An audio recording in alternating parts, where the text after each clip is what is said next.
ಪ್ರಿಯ ವೀಕ್ಷಕರೇ, ಪೀಪಲ್ ಟಿವಿಯ ವಿಶೇಷ ಮಾತುಕತೆಗೆ ತಮಗೆಲ್ಲ ಸ್ವಾಗತ. ಇವತ್ತು ನಮ್ಮ ಜೊತೆಗೆ ಹಿರಿಯ ಮಹಿಳಾ ಹೋರಾಟಗಾರ್ತಿ ಜ್ಯೋತಿ ಮೇಡಮ್ ಅವರು ನಮ್ಮ ಜೊತೆಗಿದ್ದಾರೆ. ಅವರೊಂದಿಗೆ ಧರ್ಮಸ್ಥಳದಲ್ಲಾದ ಈ ಧರ್ಮಸ್ಥಳದ ಸುತ್ತಮುತ್ತ ಏನೊಂದು ಬೆಳವಣಿಗೆ ನಡೀತಿದೆಯಲ್ಲ, ಸೌಜನ್ಯ ಪ್ರಕರಣದ ಸುತ್ತಮುತ್ತ, ಅದರ ಬಗ್ಗೆ ಒಂದಿಷ್ಟು ಮಾತುಕತೆಯನ್ನು ಇವತ್ತು ಮಾತಾಡ್ತಾ ಇದ್ದೀವಿ. ಕಳೆದ ಒಂದು ದಶಕದಿಂದ ಸೌಜನ್ಯ ಪ್ರಕರಣ ಅಂತನ್ನುವಂಥದ್ದು, ಸೌಜನ್ಯಳ ಮೇಲೆ ಒಂದು ಏನು ಅತ್ಯಾಚಾರ ನಡೆದಿರುವಂಥದ್ದು, ಕೊಲೆ ನಡೆದಿರುವಂಥ ಪ್ರಕರಣದ ಸುತ್ತಮುತ್ತ ಸಾಕಷ್ಟು ವಿದ್ಯಮಾನಗಳು, ಬೆಳವಣಿಗೆಗಳು ನಡೆಯುತ್ತಲವೆ.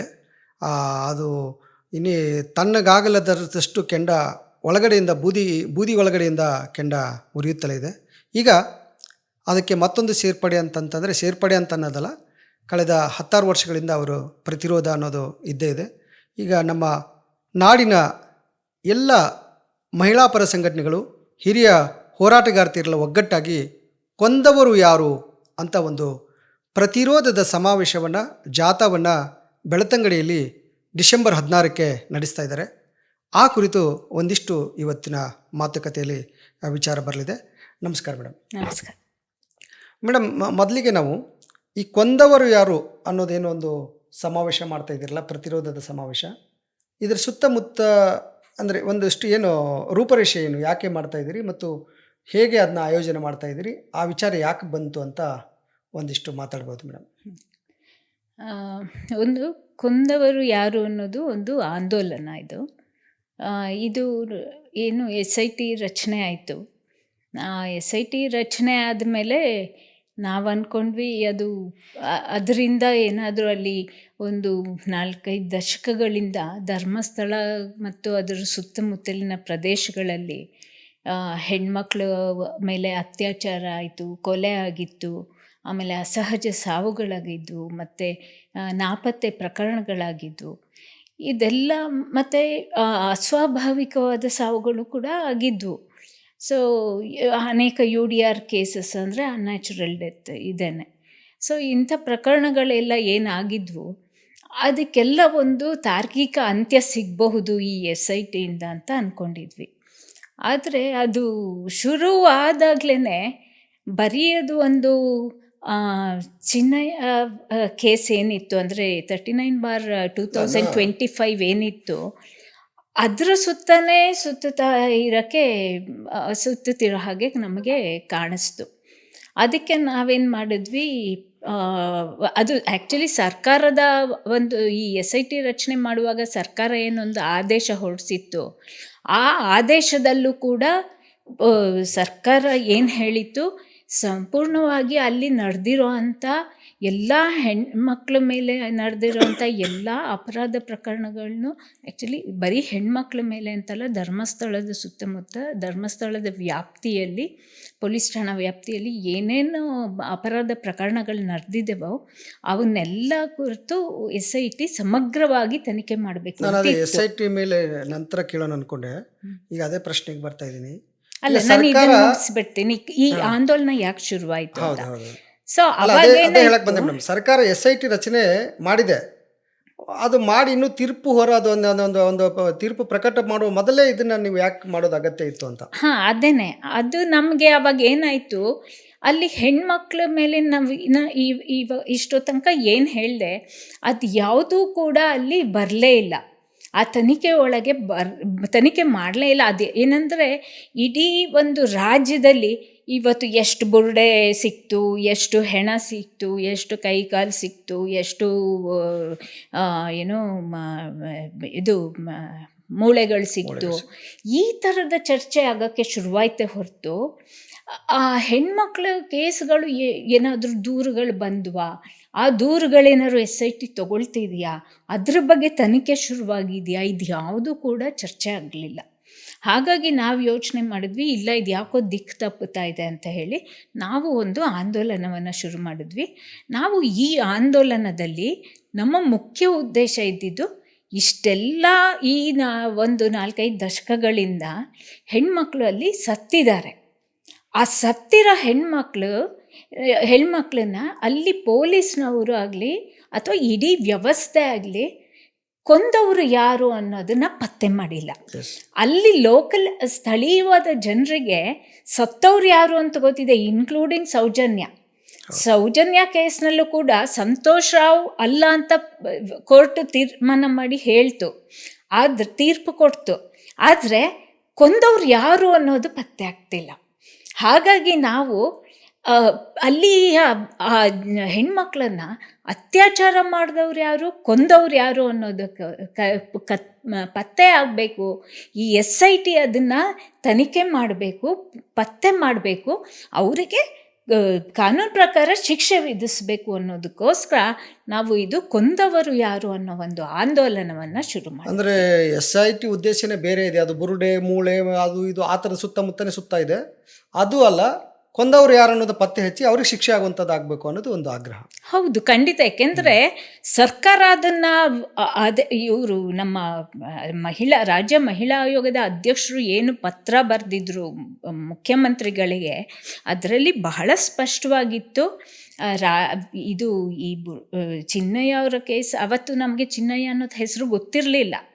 ಅದರ ಇದು ಮಾಧ್ಯಮಗಳಲ್ಲಿ ಬಂದಂಥ ವರದಿನ ಇಟ್ಕೊಂಡು ಅದು ತನಿಖೆ ಆಗಬೇಕು. ಅದ್ರ ಜೊತೆ ಧರ್ಮಸ್ಥಳದಲ್ಲಿ ಮತ್ತು ಅದರ ಸುತ್ತಮುತ್ತಲಿನಲ್ಲಿ ನಡೆದಿರುವ ಈ ನನ್ನ ಹೇಳಿದಂಥ ಎಲ್ಲ ಪ್ರಕರಣಗಳನ್ನು ಒಂದು ತನಿಖೆ ಮಾಡೋದಕ್ಕೋಸ್ಕರ ಒಂದು SIT ಅಂದರೆ ವಿಶೇಷ ತನಿಖಾ ತಂಡವನ್ನು ರಚನೆ ಮಾಡಬೇಕು. ಹಿರಿಯ ಪೊಲೀಸ್ ಅಧಿಕಾರಿಗಳ ಮೂಲಕ ತನಿಖೆ ಮಾಡೋಕ್ಕೋಸ್ಕರ ಒಂದು SIT ರಚನೆ ಮಾಡಬೇಕು ಅಂತ ಹೇಳಿ ಅವರು ಕೋರಿ ಮುಖ್ಯಮಂತ್ರಿಗಳಿಗೆ ಪತ್ರ ಬರೆದ್ರು.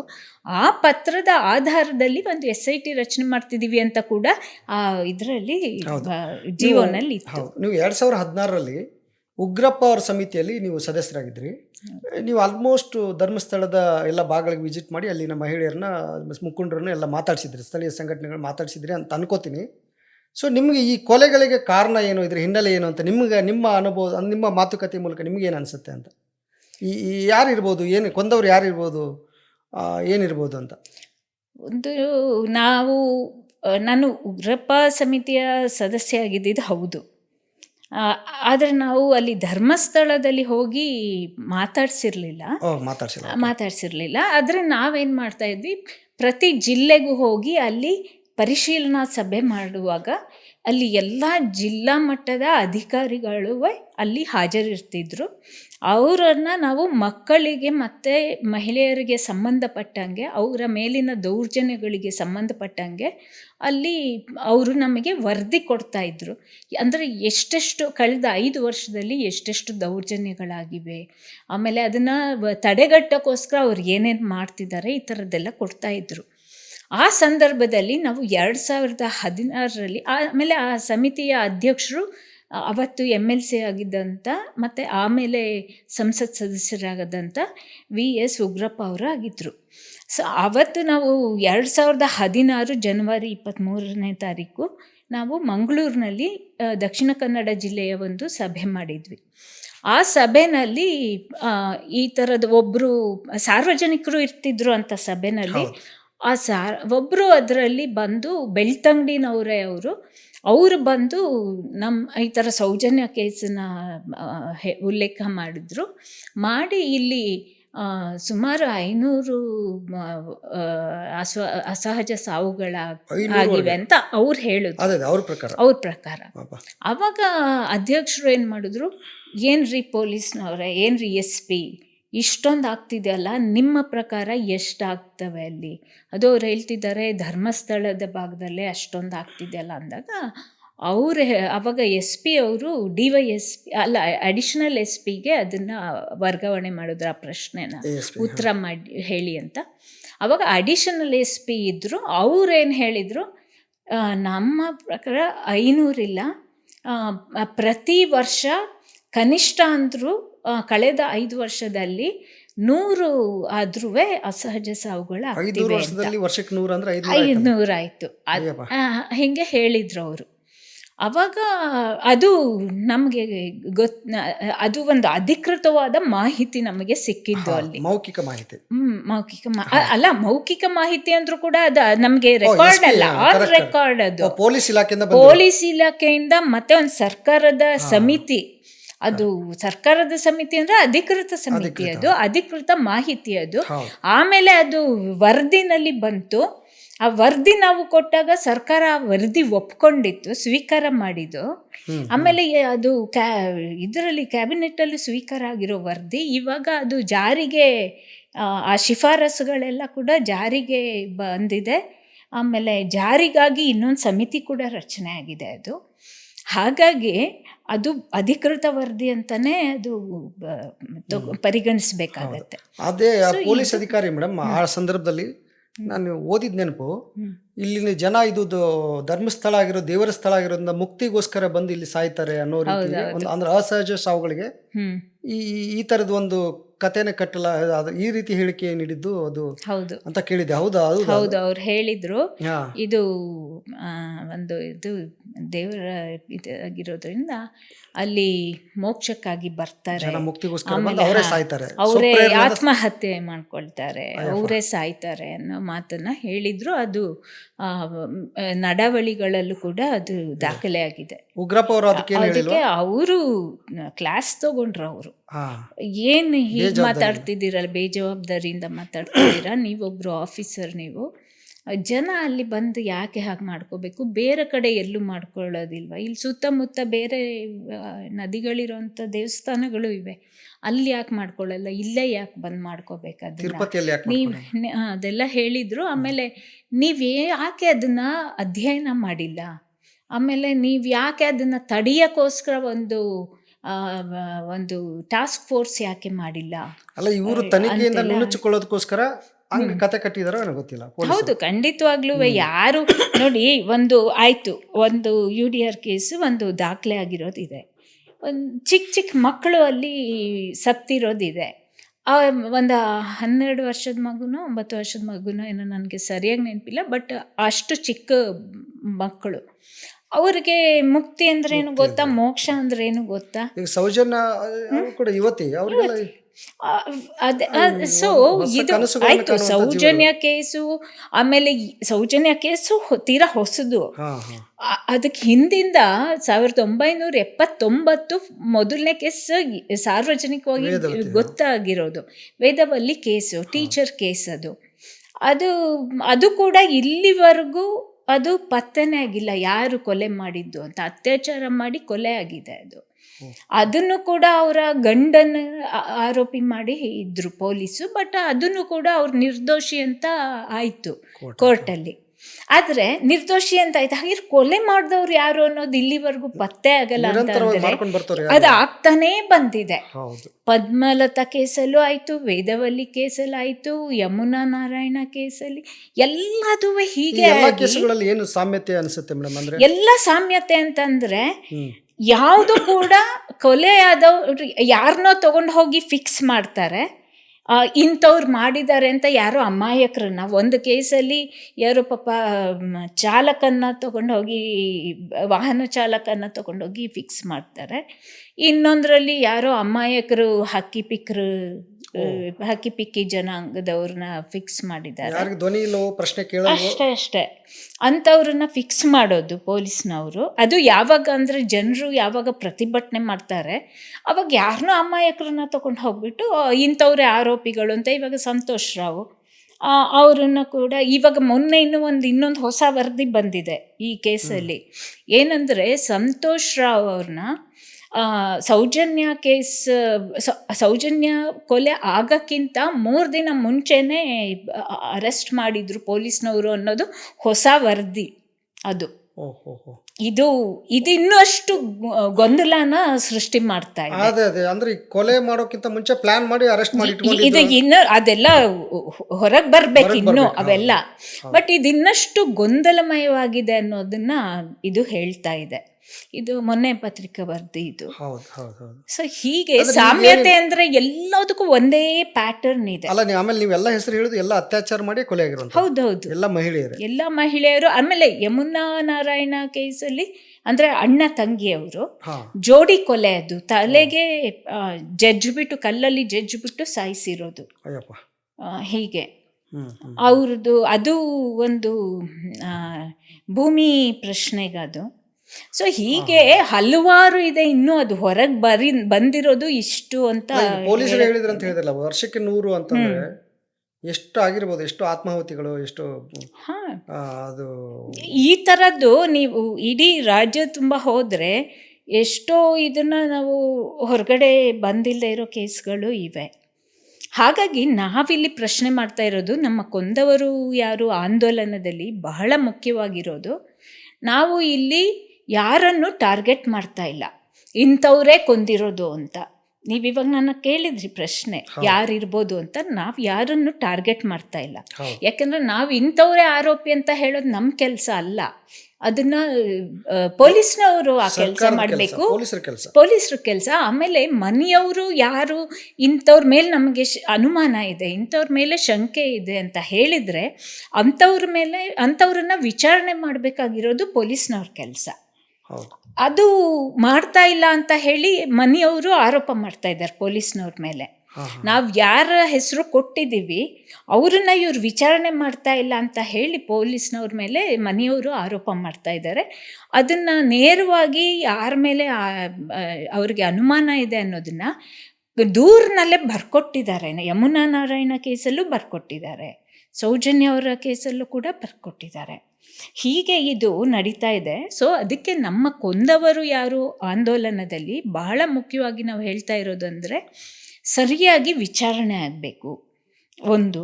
ಎರಡನೇದು, ನಾವು ಇಲ್ಲಿ ದೇವರು, ಧರ್ಮ ಅಥವಾ ದೇವಸ್ಥಾನ ಯಾವುದನ್ನು ನಾವು ಮುಟ್ಟಿಲ್ಲ, ನಮಗದು ಬೇಕಾಗಿಲ್ಲ.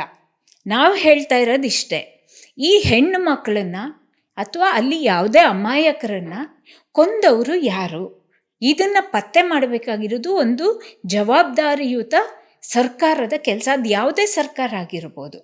ಹಲವಾರು ಸರ್ಕಾರಗಳು 79ರಿಂದ ಬಂದ್ವು, ಹೋದ್ವು, ಮತ್ತೆ ಬಂದಿದ್ದಾವೆ. ಈ 79ರಿಂದ ನಡೆದುಕೊಂಡು ಬರುತ್ತಿರುವಂಥ ಈ ಘಟನೆಗಳನ್ನ ಯಾಕೆ ತನಿಖೆ ಆಗ್ತಿಲ್ಲ? ಏನು ಕಾರಣ ಇರ್ಬೋದು? ಯಾವ್ದ್ರ ಹಿಂದೆ ಏನು ಒಂದು ಕೈ ಯಾವುದೋ ಕಾಣದ ಕೈ ಇರ್ಬೋದು ಅಂತ ಅನ್ಸುತ್ತೆ. ಖಂಡಿತವಾಗ್ಲೂ ಕಾಣದ ಕೈಗಳಿವೆ.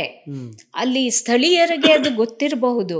ಅದು ಒಂದು ಬಲಾಢ್ಯ ಕೈಗಳಿವೆ ಅಲ್ಲಿ. ಆ ಬಲಾಢ್ಯ ಕೈ ಬಹುಶಃ ಈ ರಾಜಕಾರಣದಲ್ಲಿರುವಂಥ ಅಥವಾ ರಾಜಕೀಯ ಶಕ್ತಿಗಳು, ಆ ಬಲಾಢ್ಯ ಶಕ್ತಿಗಳು ಎಲ್ಲ ಒಂದು ಶಾಮೀಲಾಗಿರುವಂಥ ಸಾಧ್ಯತೆ ತುಂಬ ಇದೆ. ಯಾಕೆ ಇದನ್ನು ಹೇಳ್ತಿದ್ದೀನಿ ಅಂದರೆ, SIT ಮೊನ್ನೆ ರಚನೆ ಆದಾಗ ಒಂದು ಕಡೆ ಅದೇ ಸರ್ಕಾರ SIT ರಚನೆ ಮಾಡತ್ತೆ, ಇನ್ನೊಂದು ಕಡೆ ಅದೇ ಸರ್ಕಾರದ ಸಚಿವರು ನಾವು ಯಾಕೆ SIT ರಚನೆ ಮಾಡಿದ್ದೀವಿ ಅಂತಂದರೆ ಅಲ್ಲಿ ಯಾರ್ದೋ ಕಳಂಕ ತೊಳೆಯೋಕ್ಕೆ ಅಂತ ಹೇಳ್ತಾರೆ ಒಬ್ಬರು, ಇನ್ನೊಬ್ಬರು ಷಡ್ಯಂತ್ರ ಇದೆ ಅದನ್ನು ನಾವು ನಿವಾರಣೆ ಮಾಡೋಕ್ಕೆ ಅಂತ ಹೇಳ್ತಾರೆ. ಏನು ಇವೆಲ್ಲ ಅರ್ಥ ಆಗೋದಿಲ್ಲ. ಈ ಥರ ಇವ್ರು ಹೇಳಿಕೆ ಕೊಡೋದು ನೋಡಿದ್ರೆ ಈ ಕಾಂಗ್ರೆಸ್ ಅನ್ನೋದು ಕೂಡ BJP ಇನ್ನೊಂದು ಮುಖ ಅಂತ ಅನ್ಸುತ್ತೆ. ಯಾಕಂದರೆ CM ಒಂದು ರೀತಿ ಹೇಳಿಕೆ ಕೊಟ್ಟರೆ, DCM ಒಂದು ರೀತಿ ಹೇಳ್ತಾರೆ, ಗೃಹ ಸಚಿವರು ಒಂದು ರೀತಿ ಹೇಳಿಕೆ ಕೊಡ್ತಾರೆ.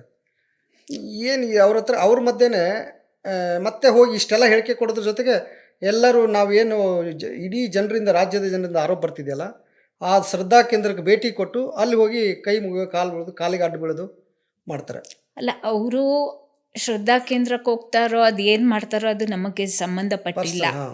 ಅವರು ಏಕೆಂದರೆ ಅದು ಒಂದು ಅವರ ನಂಬಿಕೆಗಳಿಗೆ ಸಂಬಂಧಪಟ್ಟಿರೋದು. ಆದರೆ ಒಂದು ಜವಾಬ್ದಾರಿಯುತ ಸ್ಥಾನದಲ್ಲಿ ಕೂತ ಮೇಲೆ, ಉದಾಹರಣೆಗೆ ಅವರು CM, ಅವರು DCM, ಇನ್ನೊಬ್ಬರು ಗೃಹ ಮಂತ್ರಿ, ಇವರೆಲ್ಲ ಅಲ್ಲಿ ಕೂತ ಮೇಲೆ ಅವರು ಯಾವ ಸಂವಿಧಾನದ ಆಶಯಗಳ ಸಂವಿಧಾನವನ್ನು ಇಟ್ಕೊಂಡು ಅವರು ಅಧಿಕಾರವನ್ನು ಸ್ವೀಕಾರ ಮಾಡಿದಾರೋ, ಯಾವ ಸಂವಿಧಾನದ ಮೇಲೆ ಅವರು ಅಲ್ಲಿ ಕೂತಿದ್ದಾರೋ ಅದನ್ನು ಆಚರಣೆ ಮಾಡಿನೇ ಅವರು ಇಲ್ಲಿ ಸಂವಿಧಾನದಲ್ಲಿದೆ ಎಲ್ಲರಿಗೂ ನ್ಯಾಯ ಸಿಗಬೇಕು ಅಂತ. ಆಮೇಲೆ ಹೆಣ್ಮಕ್ಳಿಗೆ ಸುರಕ್ಷತೆ ಕೊಡಬೇಕನ್ನೋದಿದೆ, ಆಮೇಲೆ ನ್ಯಾಯ ಕೊಡಬೇಕು ಎಲ್ಲರಿಗೂ ಅಂತಿದೆ. ಅದನ್ನು ಅವ್ರು ಮಾಡ್ತಾ ಇಲ್ವಲ್ಲ. ಈಗ ಹೆಣ್ಮಕ್ಳ ಸುರಕ್ಷತೆ ಬಗ್ಗೆ ಗಮನ ಇಲ್ಲ, ಹೆಣ್ಮಕ್ಳಿಗೆ ಸಾಂವಿಧಾನಿಕ ಹಕ್ಕುಗಳನ್ನ ಕೊಡಬೇಕು ಅಂತಿದೆ, ಘನತೆಯ ಬದುಕಿನ ಹಕ್ಕು ಕೊಡಬೇಕಂತಿದೆ, ಮೊದಲಾಗಿ ಬದುಕಿನ ಹಕ್ಕು ಕೊಡಬೇಕಂತಿದೆ. ಆ ಹೆಣ್ಮಕ್ಳಿಗೆ ಇಷ್ಟೆಲ್ಲ ಸತ್ತಿದಾರಲ್ಲ, ಅವ್ರಿಗೆ ಯಾವ ಬದುಕಿನ ಹಕ್ಕು ಕೊಟ್ಟಿದ್ದಾರೆ ಇವ್ರುಗಳೆಲ್ಲ ಸೇರಿಕೊಂಡು? ನನಗೆ ಕಾಂಗ್ರೆಸ್ಸೋ ಬಿ ಜೆ ಪಿನೋ ಜನತಾದಳನೋ ಕಮ್ಯುನಿಸ್ಟ್ ಪಾರ್ಟಿನೋ ಯಾವುದೂ ಅಲ್ಲ ನಮಗೆ ಇವಾಗ ಸಂಬಂಧಪಟ್ಟಿರೋದು. ನನ್ನ ಪ್ರಶ್ನೆ ಏನಂದ್ರೆ, ನಮಗೆ ಬೇಕಾಗಿರೋದು ಇವತ್ತು ಹೆಣ್ಣು ಮಕ್ಕಳಿಗೆ ಸಿಗಬೇಕಾದಂತಹ ಘನತೆಯ ಬದುಕಿನ ಹಕ್ಕಿದೆಯಲ್ಲ, ಆಮೇಲೆ ಸಂವಿಧಾನ ಖಾತ್ರಿ ಮಾಡಿರುವಂಥ ಎಲ್ಲ ಹಕ್ಕುಗಳು ನಮಗೆ ಸಿಗ್ತಿವ್ಯಾ, ನಮಗೆ ನ್ಯಾಯ ಸಿಗ್ತಿದೆಯಾ? ಈ ಪ್ರಶ್ನೆಗಳನ್ನ ಇಟ್ಕೊಂಡು ನಾವು ಕೊಂದವರು ಯಾರು ಆಂದೋಲನವನ್ನು ನಾವು ಮುನ್ನಡೆಸ್ತಾ ಇದ್ದೀವಿ. ಅದಕ್ಕೆ ಎಲ್ಲ ಮಹಿಳಾ ಸಂಘಟನೆಗಳು ಯಾರು ಮಹಿಳೆಯರ ಪರವಾಗಿ ನಿಜವಾಗ್ಲೂ ಒಂದು ಹೋರಾಡ್ತಾ ಇದ್ದಾರೆ ಅಂಥವರೆಲ್ಲ ಇದಕ್ಕೆ ಸೇರ್ಕೊಂಡಿದ್ದೀವಿ. ಹೌದು. ಯಾವ್ಯಾವ ಸಂಘಟನೆಯವರು ಬೆಂಬಲಿಸ್ತಾ ಇದ್ದಾರೆ ಮತ್ತು ಅವತ್ತಿನ ಕಾರ್ಯಕ್ರಮದ ರೂಪರೇಷೆ ಹೇಗಿರುತ್ತೆ ಅಂತ ಒಂದಿಷ್ಟು ಹೇಳಕ್ಕೆ? ಸರ್, ಇದರಲ್ಲಿ ನಾವು ಸುಮಾರು ತುಂಬ ಸಂಘಟನೆಗಳಿದ್ದೀವಿ. ಅದರಲ್ಲಿ ನಾವು ಇಂಥವ್ರು ಅಂಥವ್ರು ಅಂತ ಹೇಳೋಕ್ಕೆ ಆಗಲ್ಲ, ಯಾಕೆಂದರೆ ಒಂದು ಸಂಘಟನೆ ಬಿಟ್ಟು ಹೋದರೂ ಅದು ಸರಿ ಹೋಗಲ್ಲ, ಆಭಾಸ ಆಗುತ್ತೆ. ನಾವೇ ತುಂಬ ಸಂಘಟನೆಗಳು, ರಾಜ್ಯ ಮಟ್ಟದ ಸಂಘಟನೆಗಳು, ಸ್ಥಳೀಯವಾಗಿರೋ ಸಂಘಟನೆಗಳು ಎಲ್ಲರೂ ಇದ್ದೀವಿ. ಆಮೇಲೆ ಈ ಹಿಂದೆ ಸೌಜನ್ಯ ಪರವಾಗಿ ಹೋರಾಟ ಮಾಡ್ತಿದ್ದಂಥ ಜಸ್ಟಿಸ್ ಫಾರ್ ಸೌಜನ್ಯ ಅಂತ ಏನು ಹೆಣ್ಮಕ್ಳು ಅಲ್ಲಿ ಸ್ಥಳೀಯವಾಗಿ ಹೋರಾಟ ಮಾಡ್ತಿದ್ರು, ಅವರು ಎಲ್ಲ ಈ ಸಲ ನಮ್ಮ ಜೊತೆ ಕೈಗೂಡಿಸಿದ್ದಾರೆ. ಅದು ಒಂದು ತುಂಬ ಇದು ಬಹಳ ವಿಶಾಲವಾಗಿದೆ ಈ ಹೋರಾಟದ ಆಂದೋಲನ. ಹಾಗಾಗಿ ನಮ್ಮ ಅವತ್ತಿನ ಕಾರ್ಯಕ್ರಮದ ರೂಪರೇಷೆ ಅಂದರೆ ಹೇಗಿರುತ್ತೆ? ಎಷ್ಟು ಜನ ಭಾಗವಹಿಸೋ ನಿರೀಕ್ಷೆ ಇದೆ? ಇದು ನಾವು ಈ ಹಿಂದೆ ಮಾಡ್ಕೊಂಡು ಬಂದಿದ್ದಂಥ ಆಂದೋಲನ ಎಲ್ಲ ಇವಾಗ ನಾವಿವತ್ತು 15ನೇ ತಾರೀಕು ನಾವು ಕೂತ್ಕೊಂಡು ನಾವು 9ನೇ ತಾರೀಕು ಕೂತ್ಕೊಂಡು ನಾವು ಮಾತಾಡ್ತಾ ಇದ್ದೀವಿ. ನಾಳೆ 10ನೇ ತಾರೀಕು ಇಲ್ಲಿ ನಾವು ಇಷ್ಟು ದಿನ ಏನು ಸಹಿ ಸಂಗ್ರಹ ಮಾಡಿದ್ವಿ, ನವೆಂಬರ್ 1ನೇ ತಾರೀಕಿಂದ ಶುರು ಮಾಡಿದ್ದು. ನಾಳೆ ಸಹಿ ಸಂಗ್ರಹ ಅದು ನಾಳೆ ಗೊತ್ತಾಗತ್ತೆ. ಅಂತೂ 10,000 ಸಹಿ ಸಂಗ್ರಹ ಮಾಡಿದ್ದೀವಿ. ಸೊ ಅದು ಏನಂದರೆ, ನಾವು ಅವ್ರ ಹತ್ರ ನಿಂತ್ಕೊಂಡು ಅವ್ರಿಗೆ ವಿಷಯ ಹೇಳಿ ಅವರು ಒಂದು ಪ್ರಜ್ಞಾಪೂರ್ವಕವಾಗಿ ಮತ್ತು ವಾಲಂಟಿಯರ್ ಆಗಿ ಸಹಿ ಹಾಕಿರೋದು. ನಾವು ಯಾರಿಗೂ ಬಲವಂತವಾಗಿ ಅಥವಾ ಗೊತ್ತಿಲ್ದಿರ ಮಾಡಿಸಿರೋದಲ್ಲ, ಹಾಗೆ ಮಾಡಿರೋದು. ಸೊ ನಾಳೆ ಅದು ಸಹಿ ಸಂಗ್ರಹ ಮಾಡಿರೋದನ್ನು ನಮ್ಮ ರಾಜ್ಯದ ಮಹಿಳಾ ಆಯೋಗದ ಅಧ್ಯಕ್ಷರಾದ ಡಾಕ್ಟರ್ ನಾಗಲಕ್ಷ್ಮಿ ಚೌಧರಿ ಅವರನ್ನು ಕರೆಸಿ ನಾವು ಒಂದು ಕಾರ್ಯಕ್ರಮ ಮಾಡ್ತಿದ್ದೀವಿ. ಅದು ನಾಳೆ ಯಾಕೆ ಅಂದರೆ ವಿಶ್ವ ಮಾನವ ಹಕ್ಕುಗಳ ದಿನ.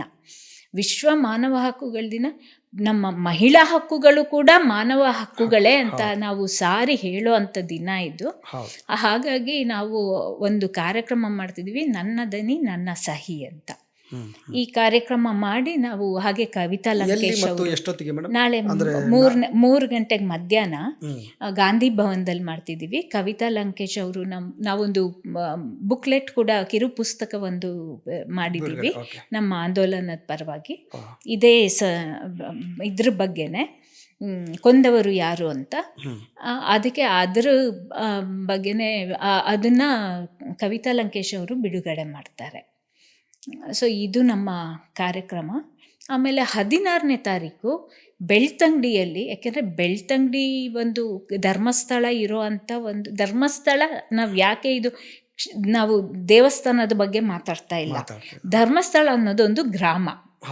ಧರ್ಮಸ್ಥಳ ಗ್ರಾಮ ಧರ್ಮಸ್ಥಳ ಗ್ರಾಮ ಮತ್ತು ಅದು ಸುತ್ತಮುತ್ತ ಇರೋ ಪ್ರದೇಶದಲ್ಲಿ ಏನೇನು ಹೆಣ್ಮಕ್ಳ ಮೇಲೆ ಅವರ ಹಕ್ಕುಗಳ ಉಲ್ಲಂಘನೆ ಆಗಿದೆ, ಮತ್ತು ಅವರ ಜೀವಕ್ಕೆ ಯಾವ ಭದ್ರತೆ ಇಲ್ಲ, ಸುರಕ್ಷತೆ ಇಲ್ಲ ಅಂಥ ಪ್ರಕರಣಗಳು ನಡೆದಿವೆ.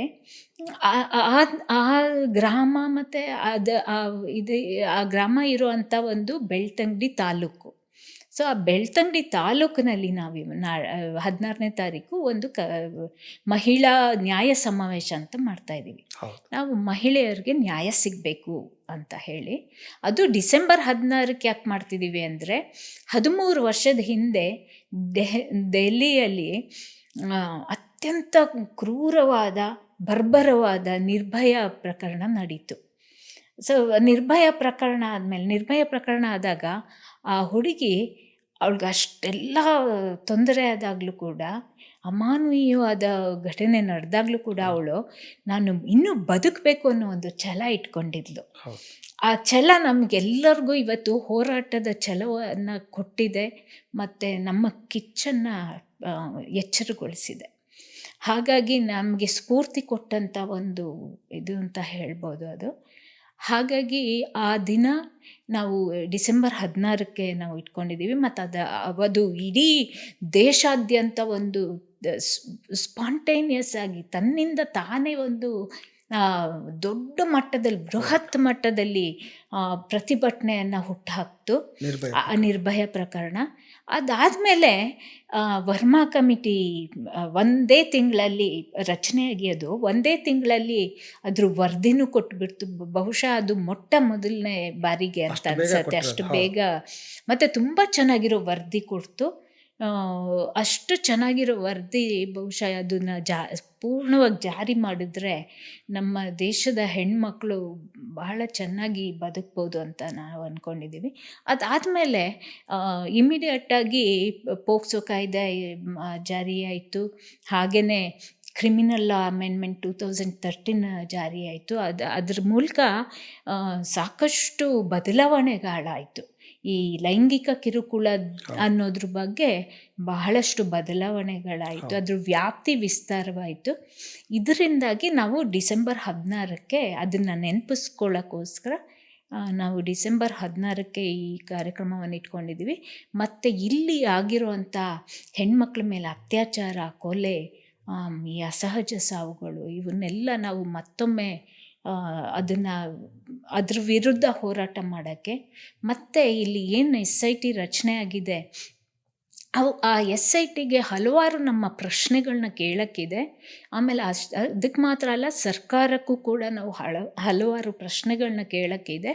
ಮತ್ತು ನಮ್ಮ ಹಕ್ಕೊತ್ತಾಯಗಳನ್ನ ಇವೆರಡಕ್ಕೂ ಕೂಡ ನಾವು ಹಾಕೋದಿದೆ.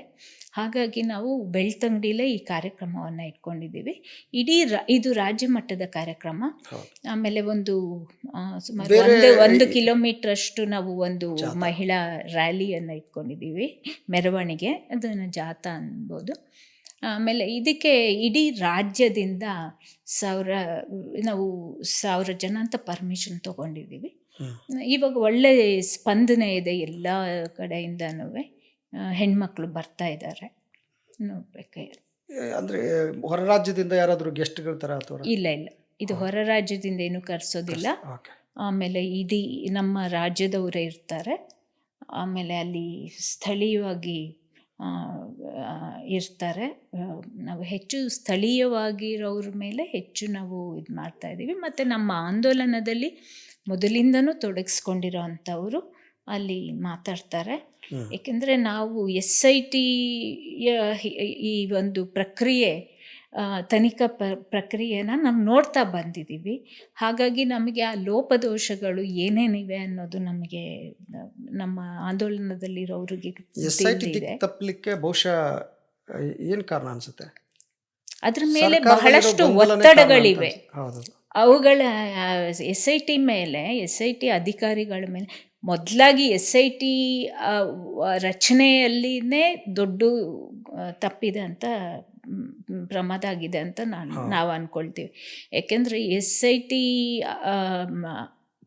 ಅಧಿಕಾರಿ ನಾನು ಮುಖ್ಯಸ್ಥರ ಬಗ್ಗೆ ಹೇಳ್ತಾ ಇಲ್ಲ, ಅದರ ಒಳಗಡೆ ಇರೋ ಬೇರೆ ಅಧಿಕಾರಿಗಳಿದ್ದಾರಲ್ಲ, ಅವರೆಲ್ಲ ಏನು ಮಾಡಿದ್ದಾರೆ, ದೂರು ಕೊಡೋಕ್ಕೆ ಹೋದವ್ರ ಮೇಲೆ, ಆಮೇಲೆ ಸಾಕ್ಷಿ ಕೊಡೋಕ್ಕೆ ಹೋದವ್ರ ಮೇಲೆ ಬಹಳಷ್ಟು ದೌರ್ಜನ್ಯ ಮಾಡಿದ್ದಾರೆ ಅಂತ ಕೇಳ್ಪಟ್ಟಿದ್ದೀವಿ. ಆಮೇಲೆ ಅಲ್ಲಿ ಸಾಕ್ಷಿ ಕೊಡೋಕ್ಕೆ ಹೋದವ್ರ ಮೇಲೆ ಮತ್ತು ದೂರು ಕೊಡೋವ್ರಿಗೂ ಕೂಡ ಅವರು ಅವಕಾಶ ಕೊಟ್ಟಿಲ್ಲ. ಅದು ಇಡೀ ನಮಗೆ ಅಲ್ಲಿ ಹೋದಾಗ ಜನ ಹೇಳಿದ್ದಾರೆ ಈ ಮಾತನ್ನು. ಈಗಲೂ ಕೂಡ ಅಲ್ಲಿ ಜನರಿಗೆ ಒಂದು ಭಯಮುಕ್ತ ವಾತಾವರಣ ಇಲ್ದಂಗಾಗಿದೆ. ಸೊ ನಾವು ಮೊದಲಿಗೆ ನಾವು ಹೇಳ್ತಾ ಇರೋದು, SIT ಒಂದು ಫೂಲ್ಸ್ ಪ್ರೂಫ್ ಆಗಿ ಇರಬೇಕು. ಅಲ್ಲಿ ಯಾವುದೇ ಕಾರಣಕ್ಕೂ ನಮ್ಗೆ SIT ಮೇಲೆ ಒಂದು ನಂಬಿಕೆ ಇದೆ. ಫಸ್ಟ್ ಆಫ್ ಆಲ್ ಸರ್ಕಾರದ ಮೇಲೆ ನಂಬಿಕೆ ಇರಬೇಕು. ಎರಡನೇದು SIT ಮೇಲೆ ನಂಬಿಕೆ ಇರಬೇಕು. ಇವೆರಡೂ ಇದ್ದಾಗ ಮಾತ್ರ ಆ ತನಿಖೆ ನಮಗೇನಾದ್ರು ನ್ಯಾಯ ಕೊಡುತ್ತೆ ಅನ್ನೋ ಒಂದು ಭರವಸೆ ಬರೋದು.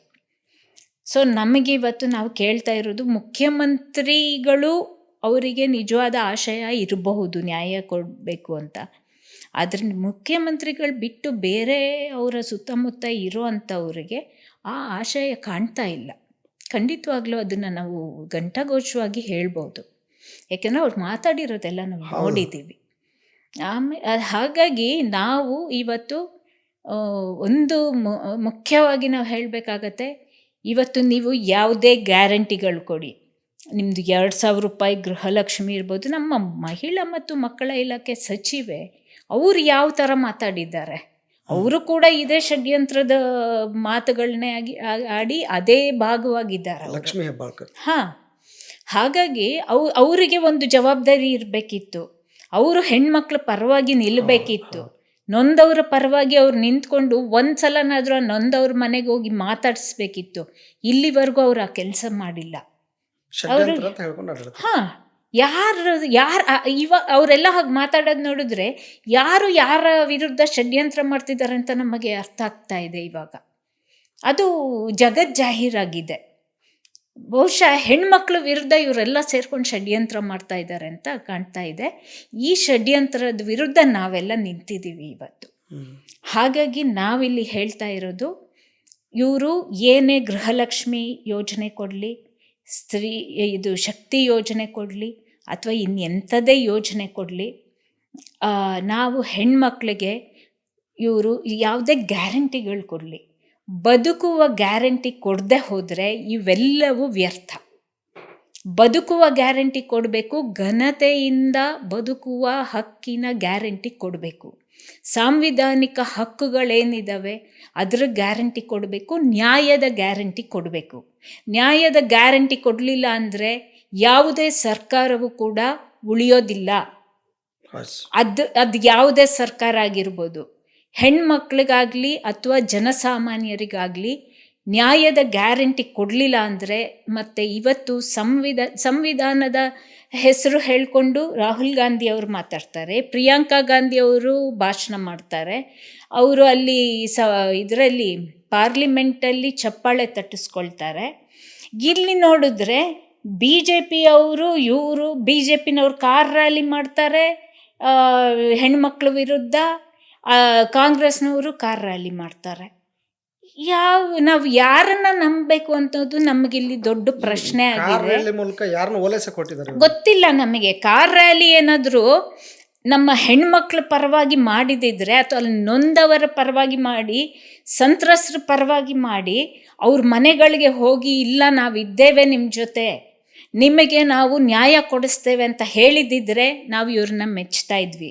ಅವರು ರಾಹುಲ್ ಗಾಂಧಿಯವರಾಗಲಿ ಪ್ರಿಯಾಂಕಾ ಗಾಂಧಿಯವರಾಗಲಿ ಅವ್ರು ಮಾತಾಡೋದನ್ನು ನಾವು ನಿಜವಾಗ್ಲೂ ನಾವು ಮೆಚ್ತಿದ್ವಿ. ಆದರೆ ಅವರು ಅಲ್ಲಿ ಒಂದು ಮಾತಾಡ್ತಾರೆ, ಇಲ್ಲಿ ಅವ್ರದ್ದೇ ಪಕ್ಷ ಆಡಳಿತ ಮಾಡುವಾಗ ಇವರು ಇಲ್ಲಿ ಒಂದು ಮಾತಾಡ್ತಾರೆ. ನಮಗೆ ಇಲ್ಲಿ SIT ನಿಜವಾಗ್ಲೂ ನಮಗೆ ನ್ಯಾಯ ಕೊಡತ್ತಾ ಅನ್ನೋ ಪ್ರಶ್ನೆ ನಾವಿಲ್ಲಿ ಕೇಳ್ತಾ ಇದ್ದೀವಿ. ಕೊಡಲಿಲ್ಲ ಅಂದರೆ ನಾವು ಬಿಡೋದಿಲ್ಲ ಅಂತ ಕೂಡ ನಾವು ಹೇಳ್ತಾ ಇದ್ದೀವಿ. ಆ ಒಂದು ಉದ್ದೇಶದಿಂದನೇ ನೀವು ನ್ಯಾಯ ಕೊಡೋ ತನಕ ನಮ್ಮ ಕೊಂದವರು ಯಾರು ಆಂದೋಲನ ನಿಲ್ಲೋದಿಲ್ಲ ಅಂತ ಕೂಡ ಎಚ್ಚರಿಸ್ತಾ ಇದ್ದೀವಿ. ಯಾವುದೇ ಸರ್ಕಾರ ಬರಲಿ, ಯಾರೇ ಬರಲಿ, ಆ ಜಾಗದಲ್ಲಿ ಯಾರೇ ಕೂತ್ಕೊಳ್ಳಿ, ಹೆಣ್ಮಕ್ಳು ನಾವು ನಮ್ಮ ಹೋರಾಟವನ್ನು ನಿಲ್ಲಿಸೋದಿಲ್ಲ ಅಂತ ನಾವು ಹೇಳ್ತಾ ಇದ್ದೀವಿ. ಒಟ್ಟಾರೆ ಈ ದೌರ್ಜನ್ಯ ಅಂದರೆ ಹಿಂದಿಂದ ಎಲ್ಲ ಇತಿಹಾಸ ನೋಡ್ಕೊಂಡು ಬಂದರೆ, ಒಂದು ಕಡೆ ರಾಜಕಾರಣ, ಇನ್ನೊಂದು ಕಡೆ ಧರ್ಮ. ರಾಜಕಾರಣಕ್ಕಿಂತಲೂ ಧರ್ಮವೇ ದೊಡ್ಡದು, ಮತ್ತು ರಾಜಕಾರಣಿಗಳು ಈ ಧಾರ್ಮಿಕ ಮುಖಂಡರು ಅವರ ಕೈಗೊಂಬೆ ಆಗಿದ್ದಾರೆ ಅಂತ ಅನಿಸುತ್ತೆ.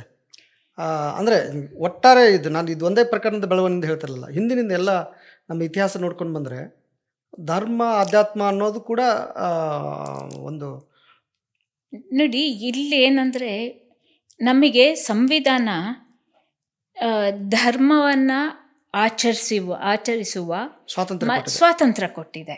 ನನ್ನ ಧರ್ಮ ನನಗೆ, ನಿಮ್ಮ ಧರ್ಮ ನಿಮಗೆ, ಇದು ಆಚರಿಸೋ ಸ್ವಾತಂತ್ರ್ಯ ಕೊಟ್ಟಿದೆ. ಆದರೆ ನನ್ನ ನಂಬಿಕೆಗಳಿಗೆ ಯಾರು ಘಾಸಿ ಮಾಡೋ ಇದನ್ನು ಸ್ವಾತಂತ್ರ್ಯ ಇಲ್ಲ. ಹಾಗಾಗಿ ಇಲ್ಲಿ ಪಾಪ ಜನ ಒಂದು ಕಡೆ ಹೋಗೋದು ಅವರ ನಂಬಿಕೆಗಳಿಂದ ಹೋಗ್ತಾರೆ. ಹೌದು. ಆದರೆ ಆ ನಂಬಿಕೆಗಳಿಗೆ ನಾವು ಯಾರೂ ಕೂಡ ಘಾಸಿ ಮಾಡ್ತಾ ಇಲ್ಲ, ಹೌದು. ಧಕ್ಕೆ ಮಾಡ್ತಾ ಇಲ್ಲ. ಆಮೇಲೆ ನಾವು ಕೂಡ ನಮ್ಮ ಕೊಂದವರು ಯಾರು ಆಂದೋಲನದಲ್ಲಿ ಮೊದಲೇ ಹೇಳ್ದಂಗೆ ನಾವು ಧರ್ಮದ ಬಗ್ಗೆ ಮಾತಾಡ್ತಾ ಇಲ್ಲ ಅಥವಾ ನಂಬಿಕೆಗಳ ಬಗ್ಗೆ ಮಾತಾಡ್ತಾ ಇಲ್ಲ. ಅವರ ನಂಬಿಕೆ ಅವರಿಗೆ, ಆದರೆ ಆ ನಂಬಿಕೆಗಳಿಗೆ ದ್ರೋಹ ಮಾಡಬಾರ್ದು. ಇವಾಗ ಹೆಣ್ಮಕ್ಳು ನಂಬಿಕೆ ಇಟ್ಕೊಂಡು ಧರ್ಮಸ್ಥಳಕ್ಕೆ ಹೋಗ್ತಾರೆ ಅಥವಾ ಇನ್ನೊಂದು ಯಾವುದೋ ಪ್ರದೇಶಕ್ಕೆ ಹೋಗ್ತಾರೆ ಅಥವಾ ಹೊರನಾಡಿಗೆ ಹೋಗ್ತಾರೆ, ಶೃಂಗೇರಿಗೆ ಹೋಗ್ತಾರೆ ಅಥವಾ ಯಾವುದೋ ಮಸೀದಿಗೆ ಹೋಗ್ತಾರೆ, ಚರ್ಚಿಗೆ ಹೋಗ್ತಾರೆ. ಅಥವಾ ನಾನು ಯಾವುದೋ ಒಂದು ಚರ್ಚಿಗೆ ಹೋಗ್ತೀನಿ ಅಥವಾ ಯಾವುದೋ ಮಸೀದಿಗೆ ಹೋಗ್ತೀನಿ, ಯಾವುದೋ ದೇವಸ್ಥಾನಕ್ಕೆ ಹೋಗ್ತೀನಿ ಅಂತಂದರೆ ನನ್ನ ನಂಬಿಕೆನ ದುರುಪಯೋಗ ಮಾಡಿಕೊಂಡು ನನ್ನ ಮೇಲೆ ಏನಾದರೂ ಅಲ್ಲಿ ದೌರ್ಜನ್ಯ ಮಾಡಿದ್ರೆ ಅದು ಸಂವಿಧಾನ ಒಪ್ಪಲ್ಲ ಅದನ್ನು, ಅಥವಾ ಅದನ್ನು ಕಾನೂನು ಕೂಡ ಒಪ್ಪೋದಿಲ್ಲ. ಇದನ್ನು ನಾವು ಹೇಳಿ ಬಯಸ್ತೀವಿ ಹೊರತು ಈ ಪ್ರಕರಣಗಳಲ್ಲಿ ನಾವು ಅದನ್ನು ದೂರ ಇಟ್ಟಿದ್ದೀವಿ. ಯಾಕೆಂದರೆ ನಮಗೆ ಎಲ್ಲಿ ಏನಾಗಿದೆ ಅಂತ ಗೊತ್ತಿಲ್ಲ. ಇಲ್ಲಿ ಪ್ರಶ್ನೆ ಇರೋದೇನಂತಂದರೆ, ಕಾನೂನು ಇದು ಪೊಲೀಸ್ನವರು ಉಗ್ರಪ್ಪ ಸಮಿತಿಯ ಮುಂದೆ ಏನು ಹೇಳಿದ್ದಾರೆ ಅಂದರೆ, ಅತಿ ಹೆಚ್ಚು ಆತ್ಮಹತ್ಯೆಗಳು ಮತ್ತು ಅಸಹಜ ಸಾವುಗಳಾಗಿರುವಂಥದ್ದು ಎಲ್ಲಿ ಸ್ನಾನಘಟ್ಟದಲ್ಲಿ ಅಂತ, ನೇತ್ರಾವತಿ ಸ್ನಾನಘಟ್ಟದಲ್ಲಿ ಅಂತ ಹೇಳಿದ್ದಾರೆ. ಹಾಗಾಗಿ ನಾವು ಒಂದೇ ಒಂದು ಏನು ಕೇಳಬಹುದು ಅಂತಂದರೆ, ಅಲ್ಲಿಯ ನೇತ್ರಾವತಿ ಸ್ನಾನಘಟ್ಟ ಆ ಒಂದು ದೇವಸ್ಥಾನದ ಇದಕ್ಕೆ ಬರುತ್ತೆ. ಬರೋದ್ರಿಂದ ದೇವಸ್ಥಾನದ ಆಡಳಿತ ಮಂಡಳಿಯವರು ಅದಕ್ಕೆ ಬಾಧ್ಯರಾಗ್ತಾರೆ. ಅವರು ಏನು ಮಾಡಬೇಕಿತ್ತು ಅಂತಂದರೆ, ಅಷ್ಟೆಲ್ಲ ಇರೋದ್ರಿಂದ ಅವರು ಅಲ್ಲಿ ಆತ್ಮಹತ್ಯೆಗಳು ಅಥವಾ ಇನ್ನೊಂದು ಏನು ನಡೆದಿದ್ರೆ ರಕ್ಷಣಾ ಕ್ರಮಗಳನ್ನ ಕೈಗೊಳ್ಬೇಕಿತ್ತು. ಒಂದು. ಎರಡನೇದು, ಅಲ್ಲಿ ಆಗಿರೋ ಆತ್ಮಹತ್ಯೆಗಳಿಗೆ ಪೊಲೀಸ್ ಅವರು ಅದನ್ನೇನು ಮಾಡಬಾರ್ದು. ಯಾಕೆಂದರೆ ಅದು ಕ್ರಿಮಿನಲ್ ಕೇಸ್. ಅದನ್ನು ಪೊಲೀಸರು ಅದನ್ನು ಹ್ಯಾಂಡಲ್ ಮಾಡೋಕ್ಕೆ ಅವರು ಸಹಕಾರ ಕೊಡಬೇಕಿತ್ತು. ಇಷ್ಟೇ ನಾವು ಅಲ್ಲಿಂದ ನಾವು ಒಂದು ಇದು ಮಾಡೋದೇನು ಕೇಳ್ಕೊಳ್ಳೋದು, ನಿರೀಕ್ಷೆ ಮಾಡೋದು. ಆಮೇಲೆ ಇನ್ನೊಂದೇನೆಂದರೆ, ನಾವು ಅಲ್ಲಿ ಒಬ್ಬರು ರಾಜ್ಯಸಭಾ ಮೆಂಬರ್ ಇದ್ದಾರೆ. ಅವರು ಕೂಡ ಈ ತನಿಖೆಗಳು ಎಲ್ಲದಕ್ಕೂ ಒಂದು ಬೆಂಬಲ ಕೊಡಲಿ, ಸಹಕಾರ ಕೊಡಲಿ ಅಂತ ಅಷ್ಟೇ ಕೇಳ್ಕೊತೀವಿ ಹೊರತು. ಯಾಕೆಂದರೆ ಅವರೊಬ್ಬರೇ ಅಲ್ಲ, ಅಲ್ಲಿ ಪಂಚಾಯಿತಿ ಅಧ್ಯಕ್ಷರಿದ್ದಾರೆ, ಪಂಚಾಯಿತಿ ಮೆಂಬರ್ಸ್ ಇದ್ದಾರೆ, ಸ್ಥಳೀಯ ಶಾಸಕರಿದ್ದಾರೆ, ಸ್ಥಳೀಯ ಸಂಸದರಿದ್ದಾರೆ. ಎಲ್ಲರೂ ಸೇರಿ ಈ ಹೆಣ್ಮಕ್ಳಿಗೆ, ಅವ್ರು ಮಾತ್ರ ಅಲ್ಲ, ಇಡೀ ರಾಜ್ಯದ ಎಲ್ಲ ಶಾಸಕರು, ಎಲ್ಲ ಸಂಸದರು ಈ ಹೆಣ್ಮಕ್ಳಿಗೆ ಆಗಿರೋಂಥ, ಯಾಕೆಂದರೆ ಇದೊಂದು ದೊಡ್ಡ ವಿಷಯ. ಇದು ಒಬ್ಬರು ಇಬ್ಬರು ಅಂತ ಅಲ್ಲ, ಇದೊಂದು ದೊಡ್ಡ ವಿಷಯ ಮತ್ತು ಇಡೀ ದೇಶದಲ್ಲಿ ಮನೆ ಮಾತಾಗಿರೋ ವಿಷಯ ಇದು. ಹಾಗಾಗಿ ಇದೆಲ್ಲದಕ್ಕೂ ಇಡೀ ನಮ್ಮ ಜನಪ್ರತಿನಿಧಿಗಳು ಇದಕ್ಕೆ ಈ SIT ತನಿಖೆಗೆ ಸಹಕಾರ ಕೊಡಲಿ ಅನ್ನೋದನ್ನು ನಾವು ಕೇಳ್ಕೊಳ್ತೀವಿ. ಇನ್ನೊಂದು ನಾನು ನಿಮ್ಮ ವಾಹಿನಿ ಮೂಲಕ ಕೇಳ್ಕೊಳ್ಳೋದೇನೆಂದರೆ, ನಾವು ಡಿಸೆಂಬರ್ 16ನೇ ತಾರೀಕು ಬೆಳ್ತಂಗಡಿಯಲ್ಲಿ ಏನು ಸಮಾವೇಶ ಮಾಡ್ತಾಯಿದ್ದೀವಿ, ಅದರ ಮಹಿಳಾ ನ್ಯಾಯ ಸಮಾವೇಶ, ಅದಕ್ಕೆ ನಮ್ಮ ಹೋರಾಟಕ್ಕೆ ಮತ್ತು ಮಹಿಳೆಯರಿಗೆ ನ್ಯಾಯ ಸಿಗಬೇಕು, ನೊಂದವರಿಗೆ ನ್ಯಾಯ ಸಿಗಬೇಕು ಅಂತ ಯಾರೆಲ್ಲ ಯೋಚನೆ ಮಾಡ್ತೀರಾ ಅವರೆಲ್ಲರೂ ಕೂಡ ಈ ಒಂದು ಸಮಾವೇಶಕ್ಕೆ ಬನ್ನಿ ಅಂತ ಹೇಳಿ, ನಾನು ಬನ್ನಿ, ಭಾಗವಹಿಸಿ, ನೊಂದವರ ಜೊತೆ ನಾವಿದ್ದೇವೆ ಅಂತ ನೀವೆಲ್ಲರೂ ಹೇಳಿ ಅಂತ ಹೇಳಿ ನಾನು ನಿಮ್ಮ ವಾಹಿನಿ ಮೂಲಕ ಕೇಳ್ಕೊಳ್ತೀನಿ. ಹಾಗೆಯೇ ಯಾಕೆಂದರೆ ಇದು ಯಾಕೆ ಬಹಳ ಮುಖ್ಯ ಅಂತಂದರೆ, ನಾಳೆ ನಮ್ಮ ಮಕ್ಕಳು ಕೂಡ ಸುರಕ್ಷಿತವಾಗಿರಬೇಕು. ಇದೊಂದು ಕಾಯಿಲೆ ಅಂತ ನಾನು ಹೇಳ್ತೀನಿ, ಸಮಾಜಕ್ಕೆ ಅಂಟಿರೋ ಕಾಯಿಲೆ ಇದು. ಈ ಕಾಯಿಲೆ ಮತ್ತು ನಮ್ಮೆಲ್ಲರ ಮನೆಗಳಿಗೂ, ನಮ್ಮೆಲ್ಲರ ಸುತ್ತಮುತ್ತಲಿನ ಪ್ರದೇಶಗಳಿಗೂ ಹರಡಬಾರ್ದು. ಅದಕ್ಕಾಗಿ ನಾವು ಈಗಲೇ ಎಲ್ಲ ಕಡೆ ಎಚ್ಚರಿಸಬೇಕು.